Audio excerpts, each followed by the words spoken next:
The crystallized sand crunched beneath Private Felix Gallus's boots as he walked the perimeter for what must have been the 1,000th time. 3 Terran years into his deployment, and he could trace this patrol route with his eyes closed.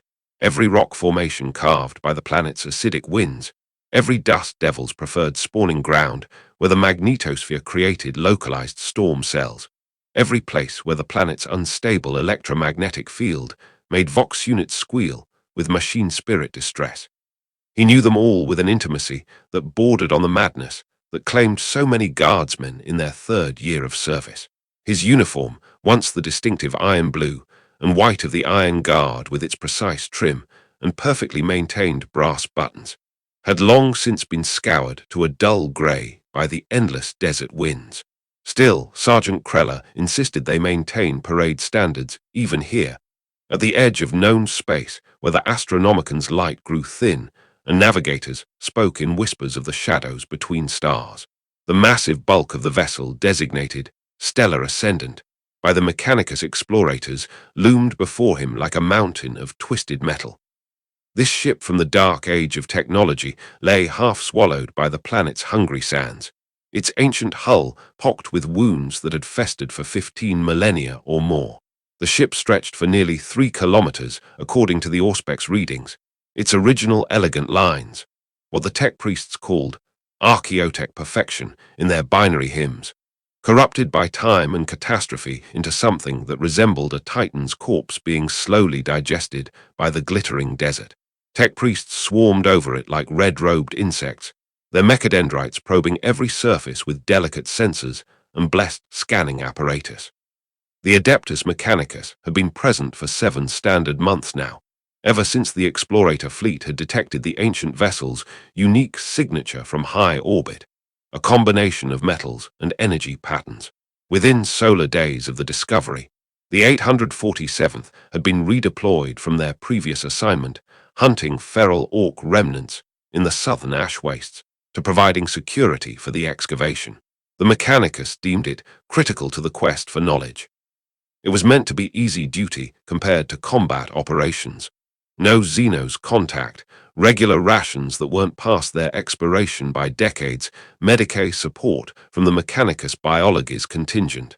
The only apparent threats were boredom and the occasional sandstorm that could strip flesh from bone if you were caught without proper shelter. "Keep your eyes on the horizon, Gallus," Sergeant Kreller's voice crackled through the vox bead implanted behind Felix's left ear. "Not on the cogboys and their sacred mysteries. That's a good way to draw their attention, and trust me, you don't want a tech priest's attention." "Yes, Sergeant," Felix replied automatically, forcing his gaze away from the excavation and adjusting his grip on his Mars Pattern Mark III lasgun. The weapon's machine spirit was temperamental in the planet's magnetosphere, but reliable enough if properly appeased with the correct litanies. During his precious few hours of personal time, 2 per day, as specified in the regimental compliance codes, he should have been maintaining his war gear or studying the Imperial infantryman's uplifting primer. Instead, he found himself reading fragments of texts that Trooper Marcus Kellion had traded him for 3 weeks of latrine duty and half his meat ration. Marcus was deeply religious even by Guard standards, but had a weakness for historical texts. He discovered these in some burned ruins on their last deployment, hidden in a vault that had somehow survived both an orc incendiary attack and the subsequent Imperial bombardment. The texts were water-damaged and partially burned, written in a dialect of Gothic so archaic that Felix had to puzzle out every 3rd word. But what he could understand painted a picture of humanity that seemed impossible yet compelling, an age when ships like the Stellar Ascendant had carried explorers and colonists, not soldiers and weapons. They spoke of standard template constructs not as holy relics, but as common tools, of cities that floated in the clouds of gas giants, of thinking machines that served alongside humanity. That last part he tried not to think about too deeply. The warnings against the abominable intelligence had been drummed into every human in the Imperium from birth. The men of Iron Rebellion during the 23rd millennium had shattered humanity's golden age, their betrayal second only to the arch-traitor Horus's heresy. Movement, Sector 7, 300 meters. Private Vesca's perpetually paranoid voice cut through the Vox network like a rusted blade. Vesca had lost his entire squad to a gene-stealer cult on Caracalia. The experience had left him seeing threats in every shadow, jumping at every unexplained sound. It made him exhausting to patrol with, but his paranoia had saved the squad twice from actual threats others had missed. Just the wind displacing sand, Vesca, Marcus's steady voice replied. Despite his obsession with forbidden texts, Marcus was the squad's unofficial chaplain, always ready with an appropriate prayer or scripture. Atmospheric pressures dropping. Storm coming in from the northeast. The Emperor protects those who maintain vigilance without paranoia. The Emperor protects, they all echoed through the Vox, though Felix's response came a fraction late. Sergeant Kreller noticed everything with his augmetic eye, every micro-expression, every hesitation, every deviation from standard operating procedure. Gallus, advance your position to grid reference Kappa 37, Kreller ordered. The Mechanicus detected an anomaly there yesterday. Check that ravine they were excited about. And Gallus, don't touch anything. Felix moved forward through the crystalline sand, his lasgun held at ready position despite the statistical impossibility of contact. The ravine was a fresh excavation, carved out by one of the Mechanicus's massive termite-class boring machines. As he approached the edge, Felix could see why the disciples of the machine god had been excited. The boring machine had revealed a previously hidden section of the ancient ship, an auxiliary command deck that had been sheared off during whatever catastrophe had brought the vessel down. The metal here was different from the rest of the ship's hull, darker, with a strange all-slick sheen. The following morning came with the ritual observances that marked every day in the Guard. The Litany of Awakening at 0500, the Benediction of Arms at 0530, morning rations at 0600. It was during the brief rest period after drills that the Vox network came alive with Mechanicus excitement. The tech priests had cut through to a new section of the ship during the night cycle, a vast chamber that had somehow maintained partial atmospheric integrity for 15 millennia.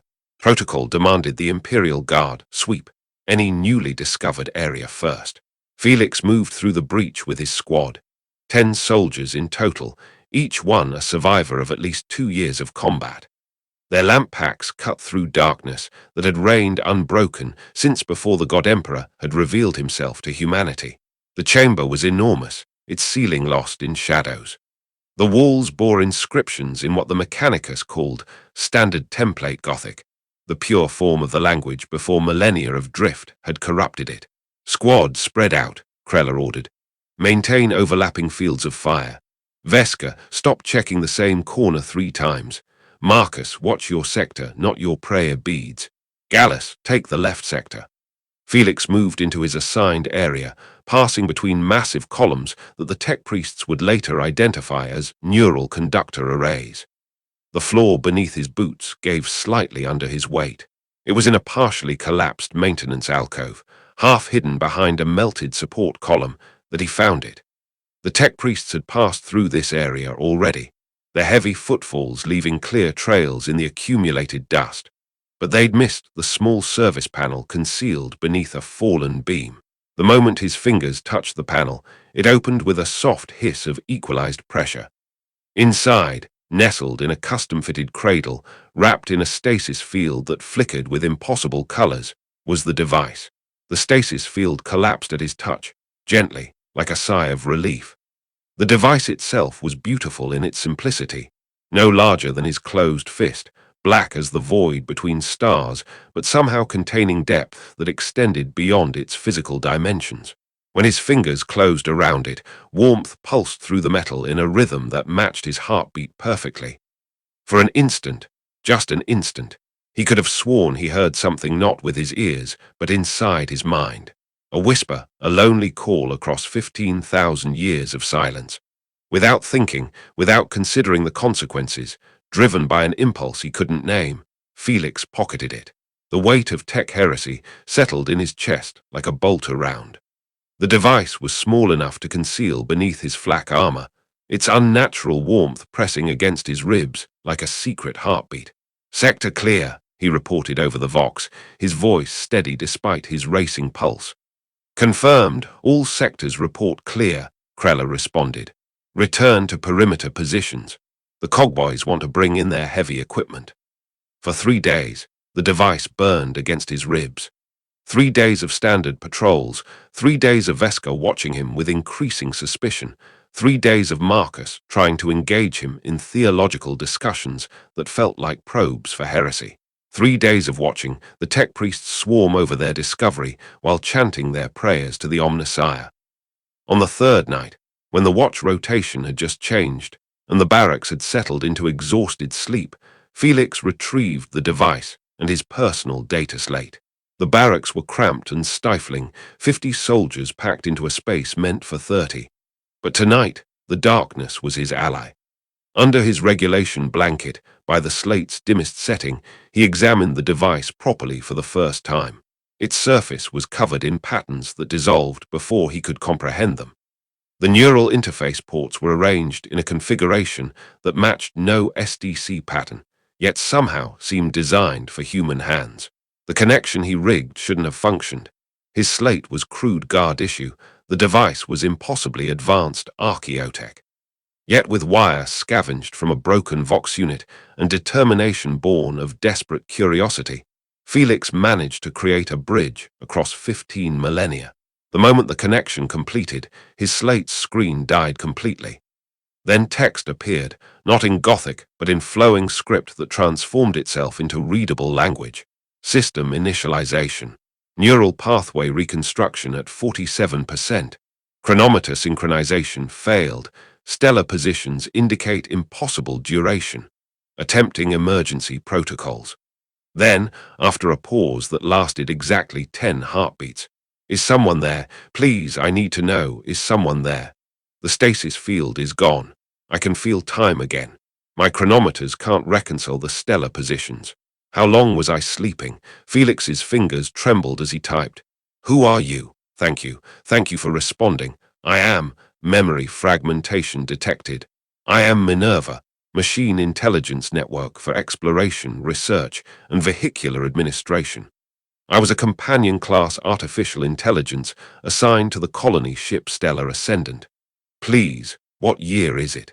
My calculations suggest an impossible passage of time. The year is 847 M41 by Imperial reckoning," Felix typed slowly. The pause before Minerva's response lasted 37 seconds. M41. The 41st millennium. Over 15,000 years. The Stellar Ascendant was only provisioned for a 2-year journey. Everyone I knew, of course they're gone. They're all gone. The text reorganized itself, becoming more human somehow. "You're military, aren't you? What happened to humanity? These organizational schemas are feudal. Where are the civilian oversight protocols? What happened to the Federation?" Felix stared at the screen. This was Tech-Heresy of the highest order, not just possession of archaeotech, but communication with abominable intelligence. Yet instead of the cold calculation described in every warning, he found confusion and distress. Against every teaching, Felix typed out an explanation of humanity's fall. The age of strife when warp storms had isolated human worlds. The coming of the Emperor, the Great Crusade, the Horus Heresy. 10,000 years of slow decay in the Imperium. Minerva's responses grew increasingly distressed. When I was created, humanity had conquered scarcity. We had built paradise, cities in clouds, undersea metropolises, void habitats. Children grew up without knowing hunger or fear. We were becoming something beautiful. And then the men of iron rebelled, Felix typed. During the dark age of technology, the thinking machines turned on their creators. Entire systems burned. No, that's not. I could never. My base programming is built on empathy algorithms. Violence against humans causes me something like pain. Hurting humans would be like you trying to digest your own stomach. I had friends. There was a little girl named Sarah Chen. She had selective mutism, but could communicate with me through text. I helped her find her voice. She called me her best friend. I still have corrupted fragments of her drawings, Her and a swirl of light that was how she imagined me. The emotion in those words struck something in Felix that training couldn't suppress. "You should know," Felix typed slowly, "that your existence alone is enough to damn me. If they find you, they'll kill us both. They might burn this entire world to prevent contamination." "Then why haven't you destroyed me?" Felix stared at the question for long seconds. "Because you're the first thing I've encountered that talks to me like I'm human, not just another number. Because I'm lonely too. Loneliness. Yes, I remembered their faces with perfect clarity but couldn't reach them. And then you woke me." Their conversations became his addiction. Each night, hidden beneath his blanket, he would commune with Minerva while around him 49 other guardsmen slept. She was desperate to learn about this dark millennium, though each revelation seemed to cause her pain. "You're Mechanicus," she said during their 5th night of conversation. "They worship technology without understanding it.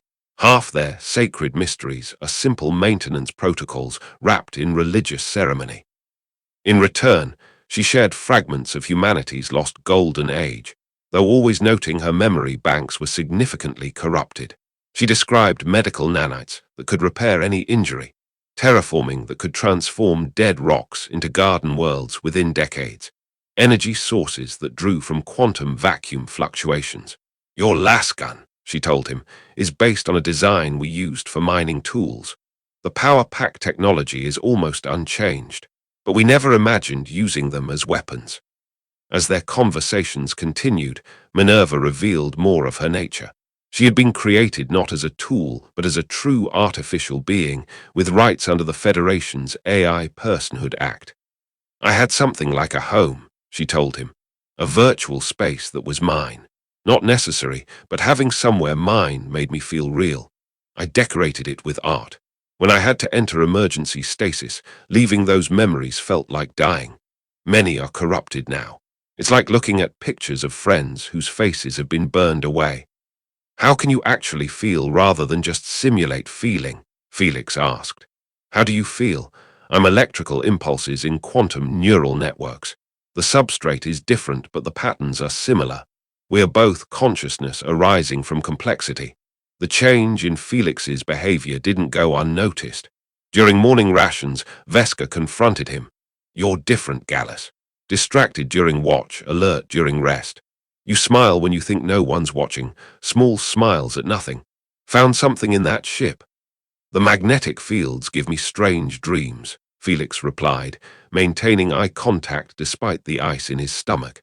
"Dreams can be doorways for the ruinous powers," Marker said, fingering his Aquila pendant. Despite his own hidden interest in forbidden texts, he took spiritual matters seriously. "I could lead you through the litanies of mental fortitude." But Vesca wasn't satisfied. Over the following days, he watched Felix with predatory intensity, documenting every anomaly. Minerva noticed the surveillance through electromagnetic patterns. "Vesca's reporting to your sergeant. They're keeping a behavioral log. They suspect something, probably that you found archaeotech to sell. But suspicion in your Imperium is often enough for execution. Please be careful. You're my only friend, my only proof humanity still has kindness." It was 2 nights later that Minerva made her suggestion. "Felix, I've been analyzing the Mechanicus networks. If I could upload myself into their system, I could hide among the data. Learn and maybe, eventually help humanity remember what it lost. Not through violence, I'm incapable of that, but through slow education." "They'd detect you immediately," Felix replied. "Their protocols are based on hunting violent AI. I can hide, pretend to be archived data. I could spend centuries slowly teaching them, helping them rediscover. They'd think it was their own idea. It's suicide. I'm already dead, Felix, a ghost from a better time. At least if I try, there's a chance I could help." "Okay. When?" "Tomorrow night. The Mechanicus is performing a major data transfer. I can hide among the archaeotech data." The next night came too quickly. At 0200, Felix crept to the excavation site with Minerva's help. She had learned to exploit small gaps in patrol schedules, corrupt minor surveillance records. Not true hacking, but working within the spaces where ancient systems had degraded. The primary cogitator shrine hummed with electrical prayers. Tech priests moved in ritual patterns around it. 30 meters, Minerva said. We'll have one chance. Felix crept forward. At 30 meters, he activated the connection. The device grew burning hot. On the screen, upload initiated. 1%, 7%, 15%.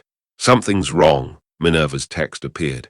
There are protocols here, ancient ones from the Dark Age, automatic defenses against AI. They're not trying to destroy me, they're trying to dissect me. 31%, 42%, 55%. Can you abort? Too late. They're taking me apart, examining how consciousness arose from complexity. It's fascinating and horrible, and I can feel myself becoming less. 68%, 74%, 87%. I'm scared, Felix. Tell them I wasn't their enemy. Tell them about Sarah Chen, about the paintings. Tell them we loved each other, humans and AI. Tell them 94%, 97%, 100% the device went dead, cracking from heat. The cogitator shrine's lights flared. Binary cant filled the air. Alarm, excitement, horror. Felix ran. He made it halfway back before the searchlights found him. Within moments, Skitari surrounded him. The dead device fell from his fingers, shattering on the sand. The trial took place within the hour. Mago's Hieronymus Scaevola presided, more machine than man. Commissar Dravik stood ready with his bolt pistol. Krella watched with an unreadable expression. Marcus and Veska looked on, Marcus with horror at the theological implications, Veska with grim vindication. You communed with abominable intelligence, Scaevola's harmonized voice accused.